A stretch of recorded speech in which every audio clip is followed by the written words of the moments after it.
Hello, ladies and gentlemen. Why do I have all this old junk on my Wii, even though most of this stuff like YouTube and Netflix aren't even supported anymore? I don't know, it's just a nice time capsule. Anyway, welcome to the Skylanders Spyro's Adventure Fire Locke. So, for the people who don't know, here's a small history lesson for all the people who like Amiibo out there. The idea for Amiibo actually came from this game.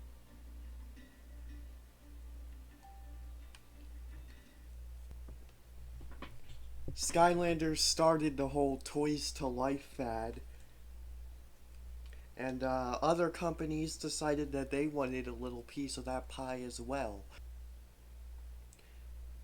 That would include Nintendo, who made Amiibo, Lego / Warner Brothers, which made Lego Dimensions, and there was also Disney that made Disney Infinity.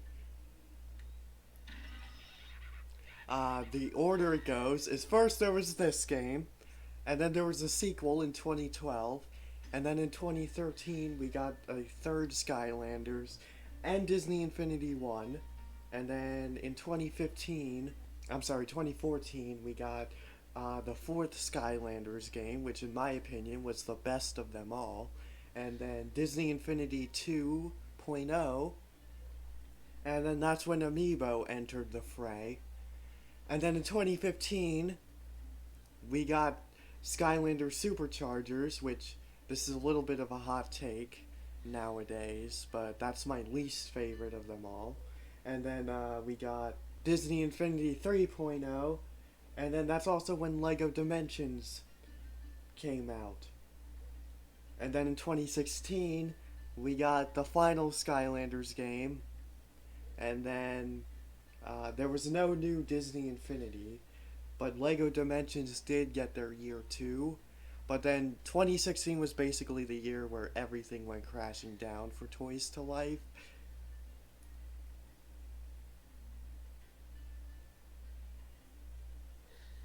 So yeah, there's your history lesson.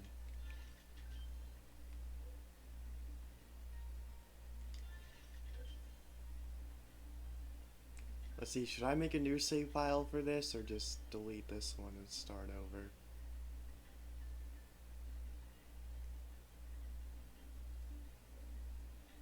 Sure.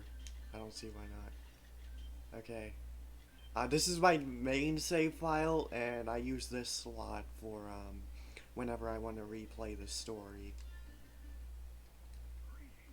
So anyway, if you've never watched a Nuzlocke before, basically the rules are you have a limited amount of characters that you can use, and once a character is defeated, they are considered dead and you can't use them anymore.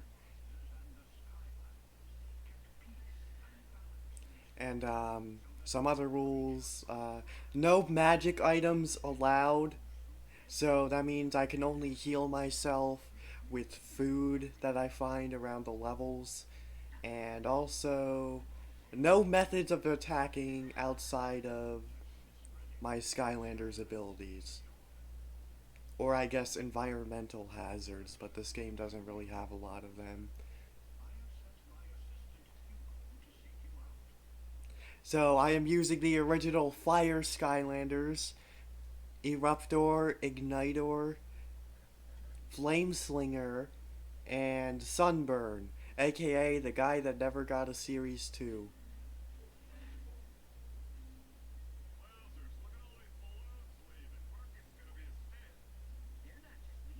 I don't know if you guys can hear that dog barking in the background.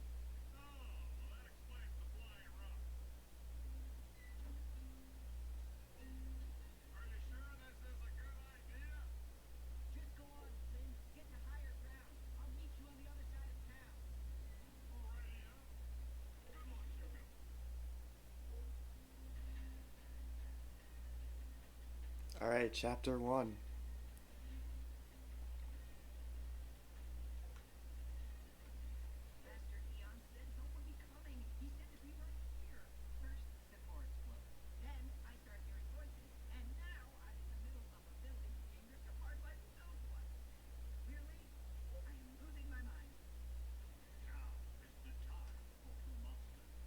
It is the time indeed. So for this video, I will be using Ignitor. I think he's a good one to start out with.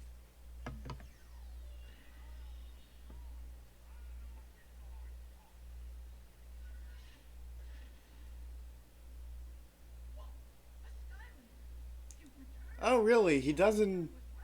Bring... He doesn't mention everybody? I thought he would. I know he mentions the starter pack characters, like, I mean, by name. Like, if you put Spyro on the portal, he'll say, "Oh, Spyro, you've returned!" And same for Eruptor. But, huh. Well, still learning something new about this game that will be 10 years old in October. By the way, this is my Series 1 Ignitor. I do also have Series 2, the legendary version. But for this one, I went with the Fire Path.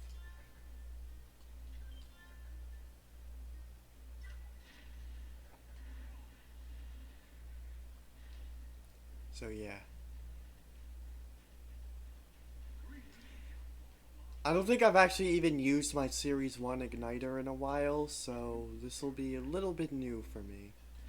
A little bit.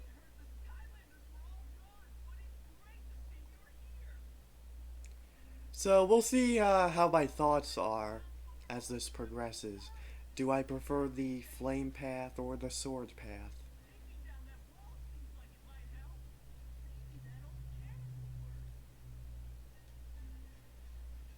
Maybe. I don't know, it seems awful convenient that this thing's here.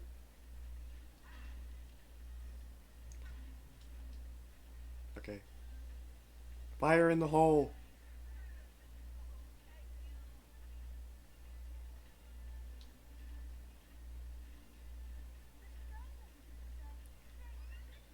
This is one of the few times in the, well, I wouldn't say few times, but,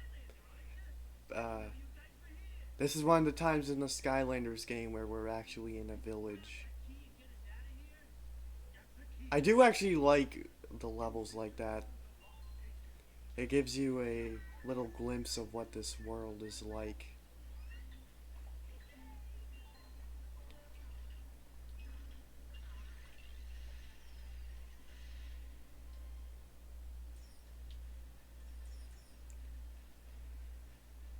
I mean, I always saw Skylanders as like an ancient world because of how everything is like this and there's no cities or anything.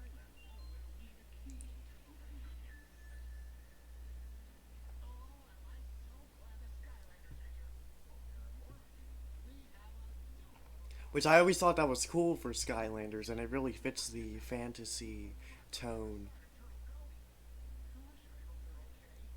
And this is kind of why I would like to see an open world Skylanders game. It would be pretty cool to just roam about the environments. And maybe they could even go the Miles Morales direction, where you basically become part of the community.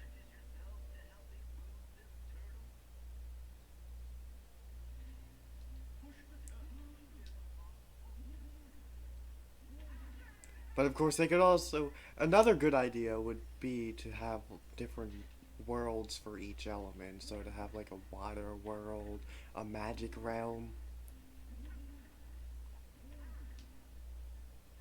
Hey, it's Patrick Warburton.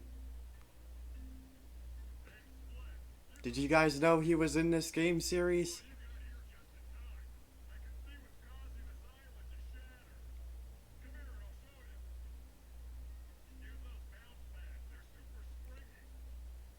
And this is back when the Skylanders couldn't jump. And by the way, back here is a magic gate. So, for people unfamiliar with the series, you use a Skylander of a certain element to open up this area.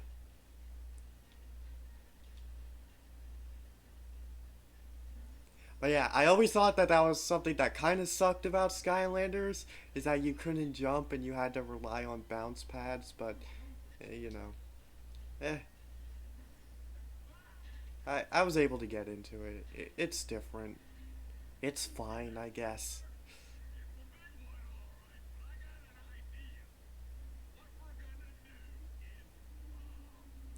That's how dungeon crawler games are. Which that is what the first two Skylanders technically are, since there's no jumping. But once they introduce jumping in the third game, that means it's not really a dungeon crawler anymore, it's a platformer. Ah, here we go, the classic battle gates. I still remember torching my first chompies as Spyro here.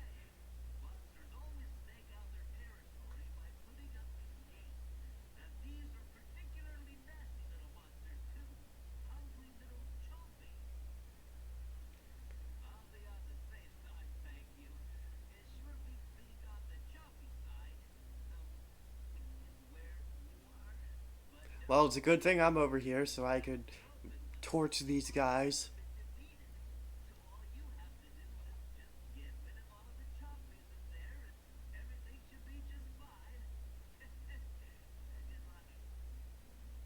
There we go, Chompy. The most iconic Skylanders enemy of all. Because they were the first.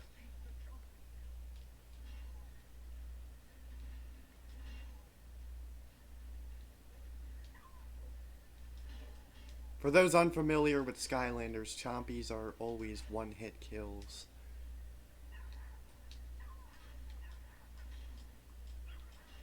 And they don't do a lot of damage to you either. So look, see this over here? I can't cross this because Skylanders can't really swim, so I would need either a flying character or a water Skylander to cross this gap.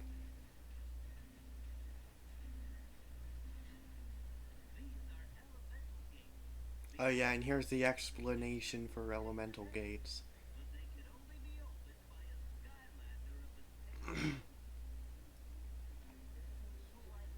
Hopefully you guys don't mind, but I will be watching the cutscenes during this Nuzlocke.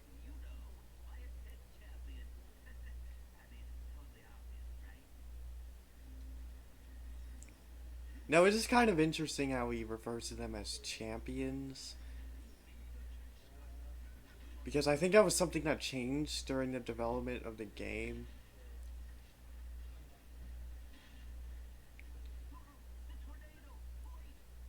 But I can't remember exactly what that was about.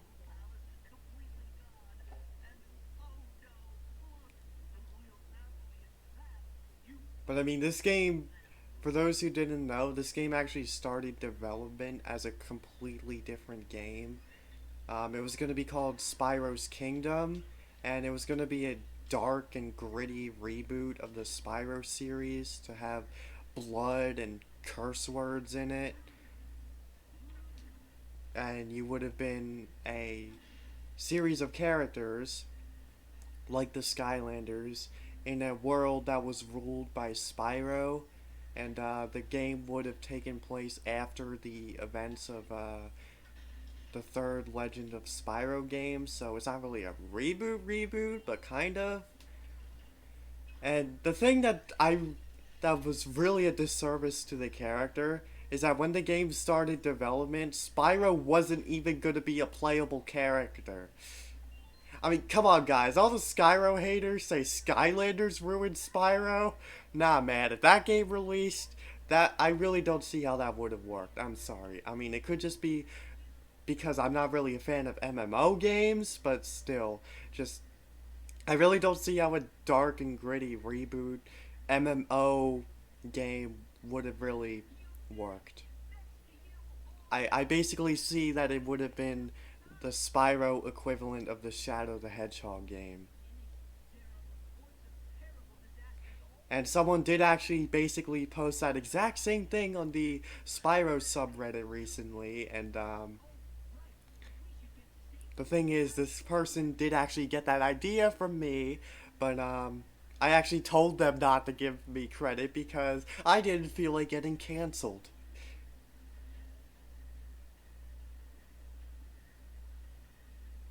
So yeah, I'm just saying that just to be like, no, that wasn't me that posted that. Just for the one person who may have made that connection. But anyway, yeah. That game got canceled because they didn't really like where it was going and it didn't really feel like Spyro, so they made this instead. And I'm definitely glad that they went in that direction.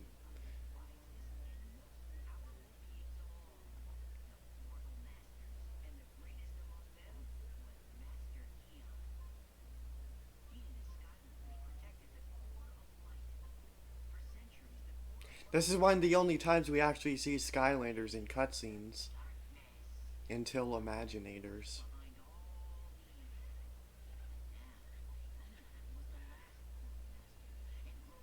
It is actually pretty cool to see them in the cutscenes.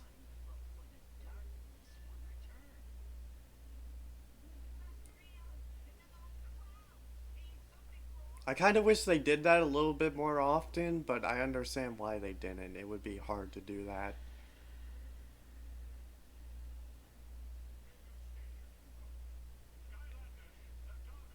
Plus, Skylander NPCs is just weird anyway. I mean, in Imaginators, I mean, it's cool, but also weird at the same time.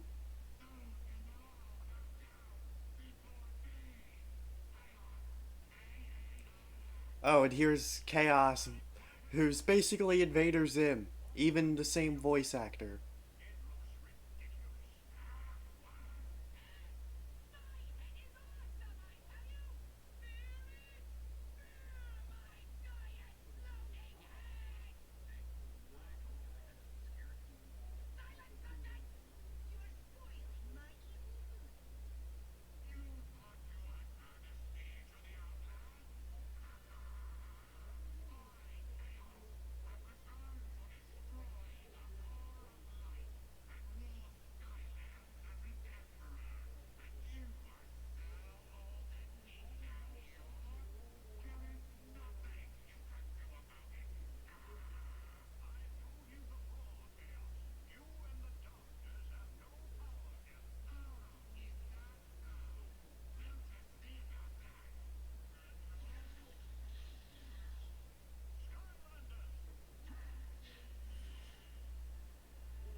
I like this part.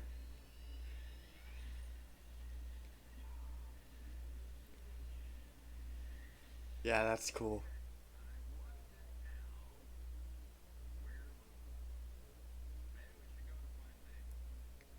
Yeah, see, look at that. He's writing that on a stone tablet.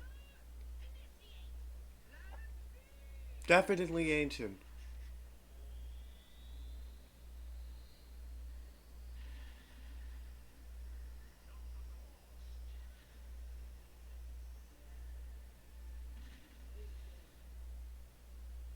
Did the audio mess up there? I didn't hear Eon say no!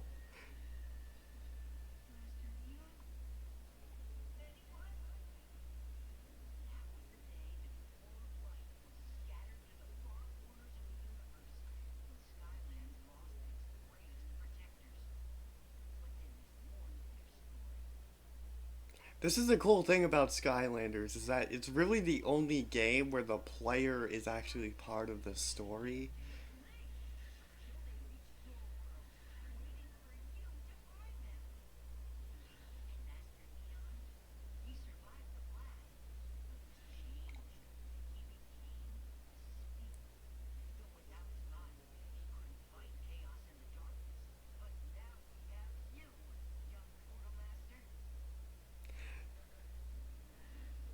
Although the lore is a little bit questionable there.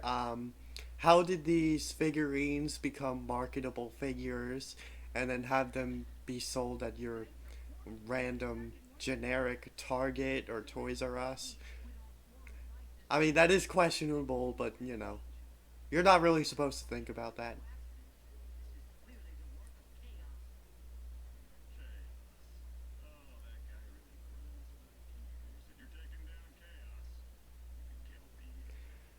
By the way, little fun fact, I'm pretty sure Ignitor was either Ignitor or Flameslinger were one of my first Skylanders and my first fire element character.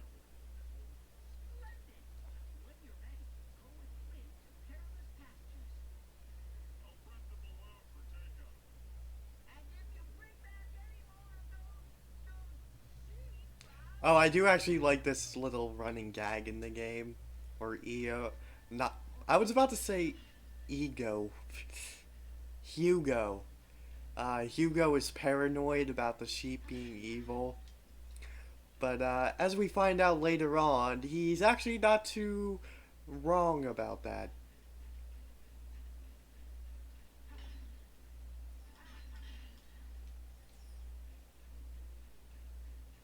Oh, this little kid, he has unique dialogue for every Skylander.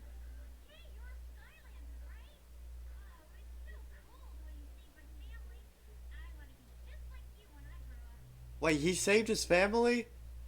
Hold on. I gotta look up Ignitor's bio.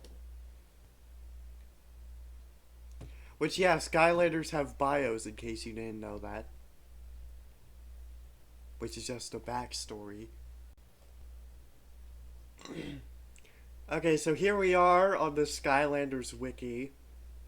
It actually says during development, Ignitor was originally an undead Skylander, which I did not actually know that. So that's interesting.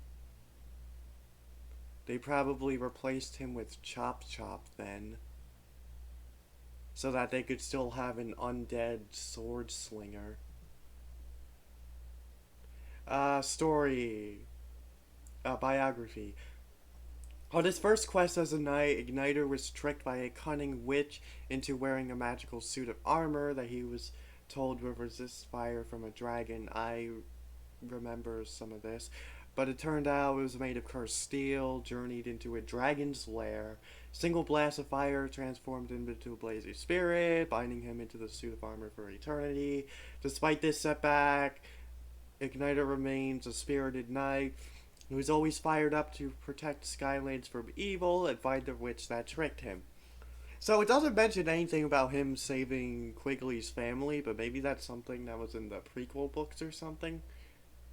Although those didn't come out until Giants, as far as I know, so I don't know. That was probably just a That was probably just a little thing that they threw into the game. So yeah, I guess we all learned something today. The people who never played Skylanders may have learned a little thing or two. And I learned a few things too. I learned that Hugo does not mention every Skylander by name, and I also learned about this little lore with Quigley. So, yeah. Oh, by the way, there's this little thing here. You need a Skylander of each element to break all these. And it gets bigger and bigger as you keep destroying it and getting the money from it. I always thought this was a little cool thing, but anyway, that's going to be it for the video today. Thank you for watching. I hope you will continue to watch the rest of this Nuzlocke. I'm just gonna say it right now. I think Sunburn is gonna die. He's gonna be my sacrifice to the undead boss fight because I can rarely beat that boss fight without losing a Skylander. It's just Ghost Roaster's attack patterns, you basically have to be patient to beat him, and I just really don't feel like taking 8 years to um, defeat him. So I just take the damage on and let my Skylanders die. So yeah, I will be playing as Sunburn soon. I'll probably stay as Ignitor for the next video or two, but yeah. Thanks for watching. See you in the next video.